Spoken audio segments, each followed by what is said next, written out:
Hello friends, आपका बहुत बहुत स्वागत है हमारे यूट्यूब चैनल पर। फ्रेंड्स, आज हम अपने इस वीडियो में ग्लाइकोलिसिस के बारे में देखेंगे कि ग्लाइकोलिसिस क्या है, कहाँ पर ग्लाइकोलिसिस होता है और ग्लाइकोलिसिस में जो भी स्टेप्स होते हैं वो कैसे बनते हैं, कैसे वो स्टेप्स आते हैं और ग्लाइकोलिसिस क्यों हमारे लिए जरूरत है, क्यों ग्लाइकोलिसिस की प्रोसेस हो रही है। सारी बातों को हम आज इस वीडियो में देखने वाले हैं। तो आइए फ्रेंड्स, हम देखते हैं कि ग्लाइकोलिसिस क्या है। फ्रेंड्स, जैसा कि आप देख रहे हो कि ग्लाइकोलिसिस, ग्लाइको का मतलब होता है ग्लूकोज और लिसिस का मतलब होता है ब्रेक डाउन। मतलब ग्लूकोज का क्या होना, ब्रेक डाउन होना ही क्या कहलाता है, ग्लाइकोलिसिस कहलाता है। इससे अगर हम ग्लाइकोलिसिस के स्टेप्स से चलने से पहले फ्रेंड्स, अगर हम कुछ समझना चाहें कि ग्लाइकोलिसिस होता कहाँ है, कैसे हो रहा है, क्यों हो रहा है। देखिए फ्रेंड्स, आइए अगर हम देखिए, हम कोई भी फूड लेते हैं, जैसे प्रोटीन ले लिया, कार्बोहाइड्रेट्स ले लिया या लिपिड्स ले लिया, इनको क्या करते हैं हम डाइजेस्ट करके किस में चेंज करते हैं, ग्लूकोज के फॉर्म में चेंज करते हैं। फिर ये ग्लूकोज हमारे कहाँ जाता है, सेल्स के अंदर जाएगा।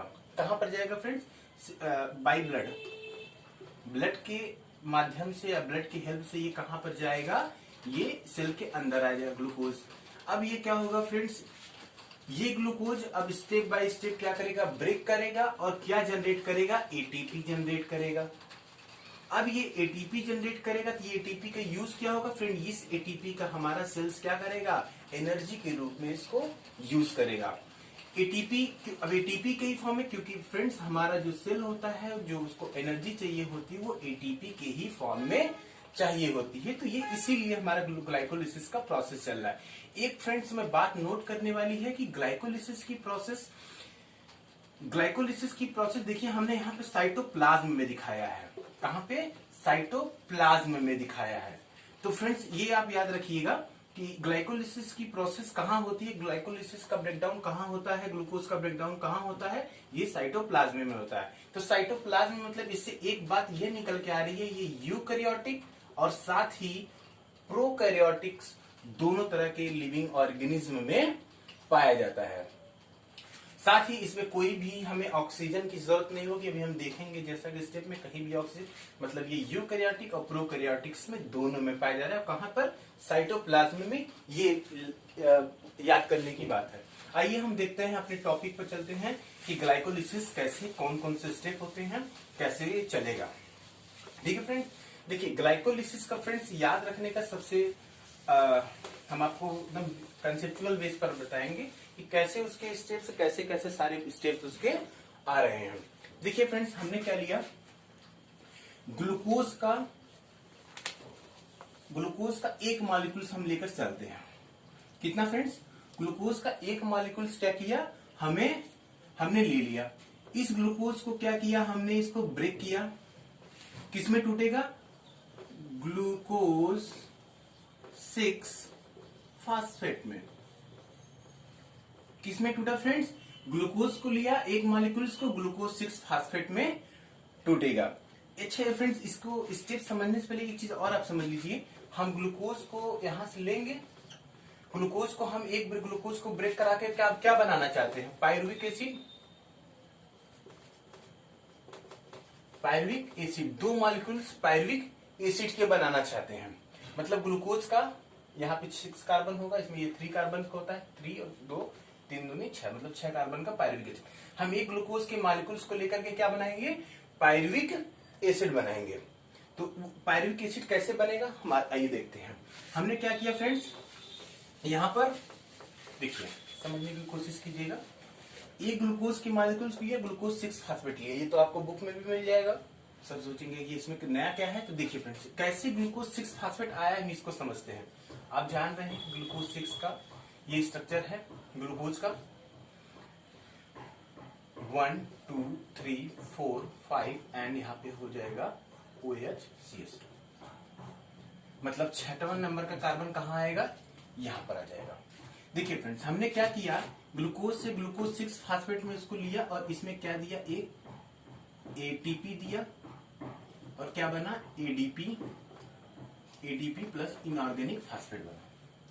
मतलब कहने का हमने क्या किया, ग्लूकोज को एक एटीपी दिया हेक्सोकाइनेज की प्रेजेंसी में, यहाँ पे एंजाइम भी लिख दे रहे हैं।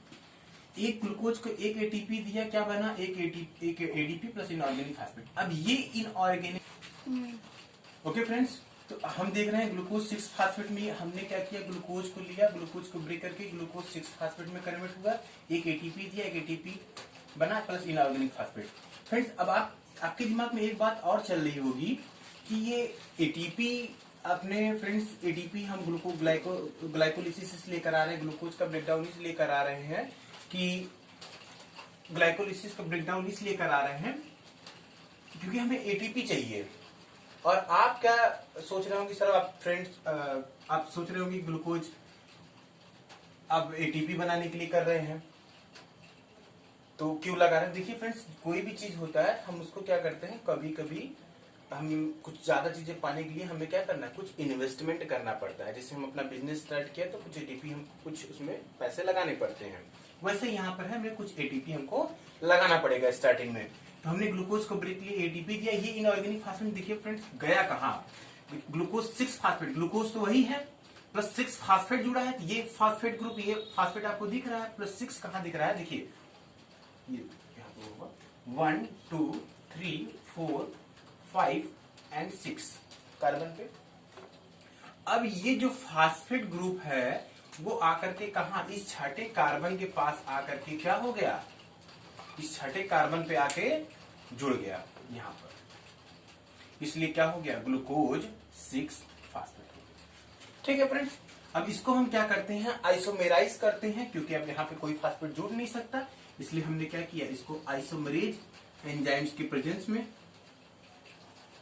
आइसोमरेज एंजाइम्स की प्रेजेंस में किसमें कन्वर्ट किया, फ्रक्टोज 6 फास्फेट में।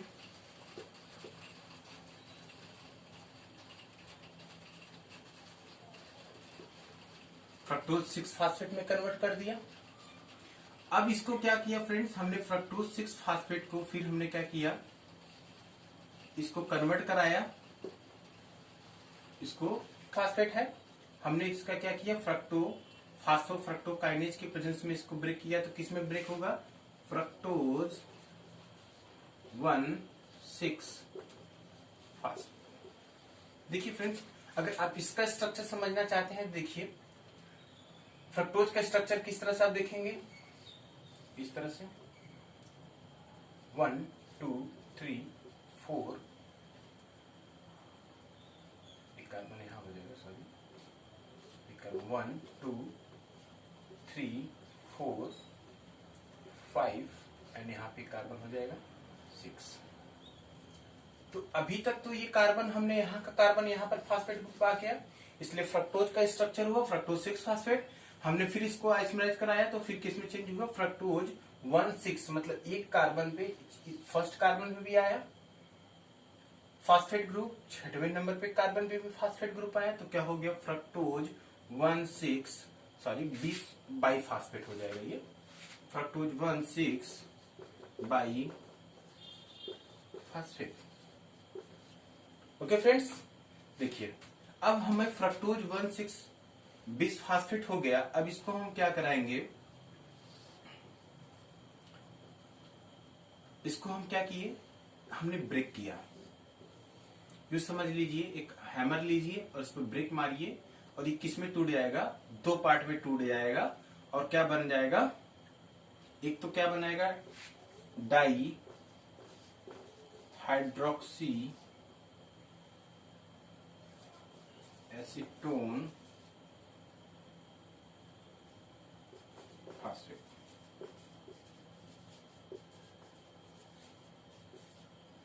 सेकेंड फ्रेंड्स किस में टूटेगा, ग्लिसरल्डिहाइड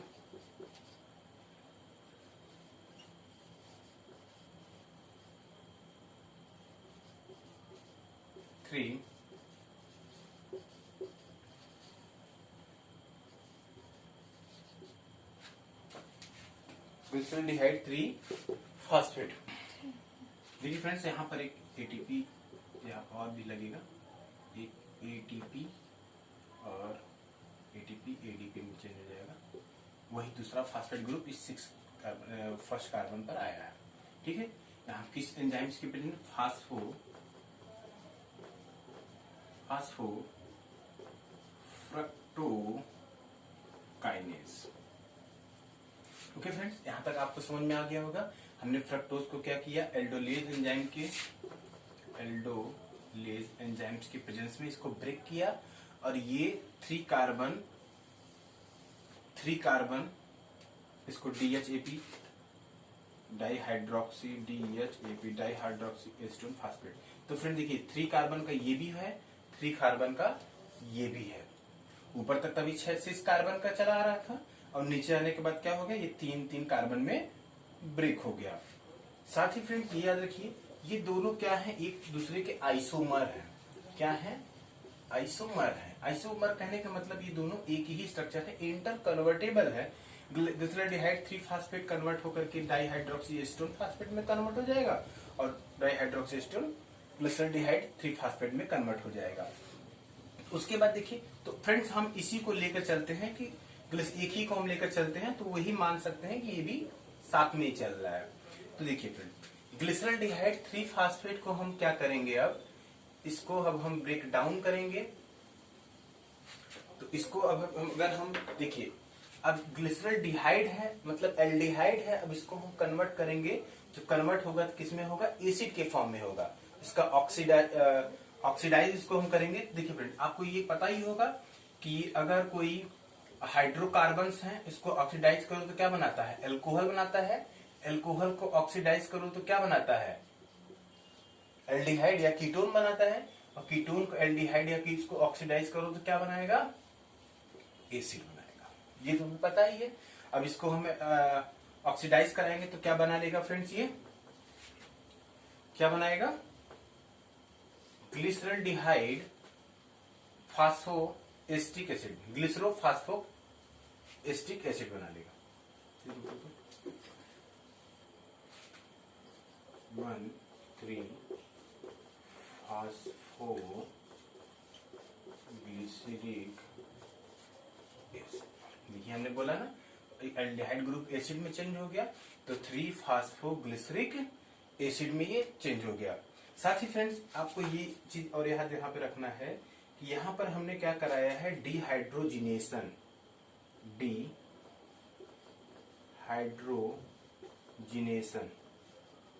अगर डिहाइड्रोजिनेशन हम कराएंगे फ्रेंड्स, तो जैसे ही हमने क्या कराया, यहाँ पे डिहाइड्रोजिनेशन कराया तो मतलब यहाँ से 2H+ आयन निकलेगा।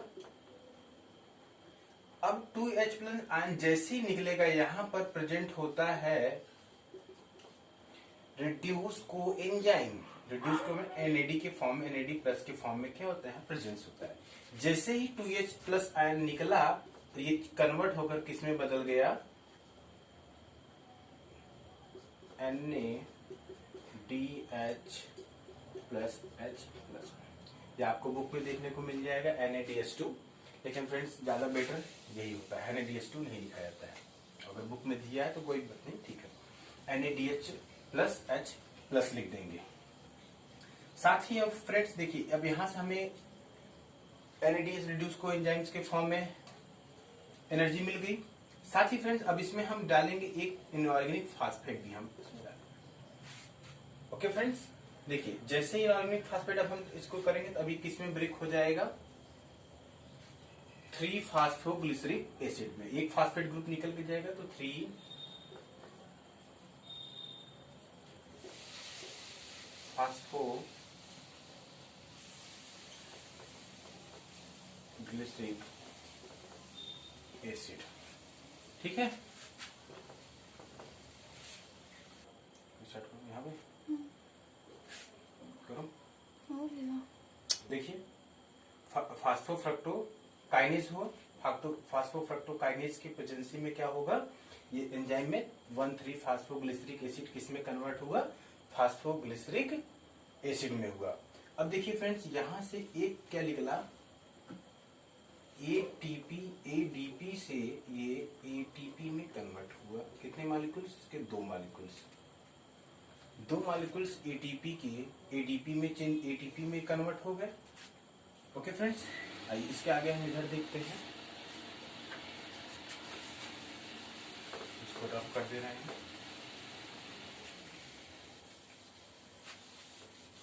फ्रेंड्स, 3-फॉस्फोग्लिसरिक एसिड को हमने म्यूटेज एंजाइम्स के प्रेजेंस में, म्यूटेज एंजाइम लिया, इसकी प्रेजेंस में इसको ब्रेक डाउन कराया, तो किसमें टूटेगा? 2-फॉस्फोग्लिसरिक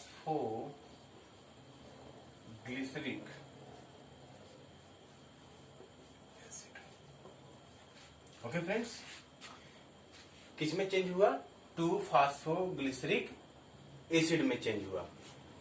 साथ ही फॉस्फोग्लिसरिक एसिड में चेंज हुआ। फिर इसका हमने क्या कराया? इनोलेशन कराया।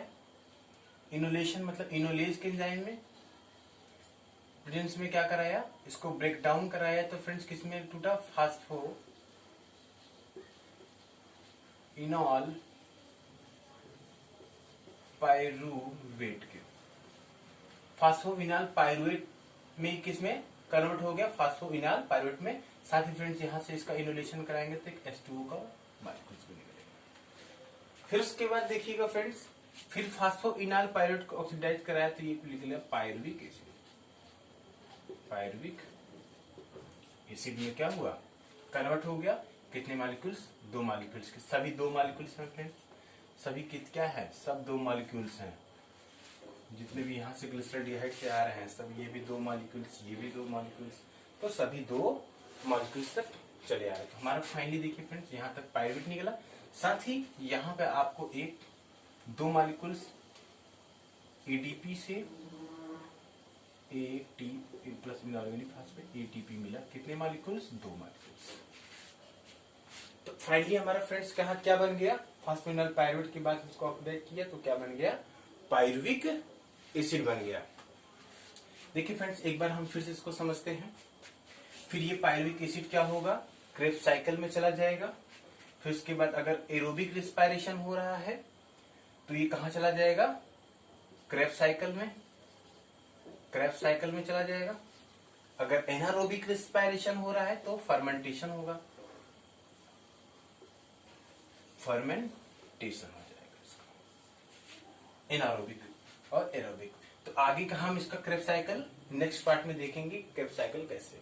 तो एक बार फ्रेंड्स हम फिर से देख लेते हैं, ठीक है। आइए हम देखते हैं एक बार फिर इसको हम एक बार और देख ले रहे हैं क्या कैसे हो रहा है। देखिए हमने एक ग्लूकोज के मॉलिक्यूल्स को लिया, हेक्सोकाइनेज के प्रेजेंस में इसको किस में कन्वर्ट हुआ? ग्लूकोज 6 फास्फेट में। ग्लूकोज के 6 वाले साइड चेन पर जाकर के फास्फेट ग्रुप ऐड हुआ तो ग्लूकोज 6 फास्फेट बन गया।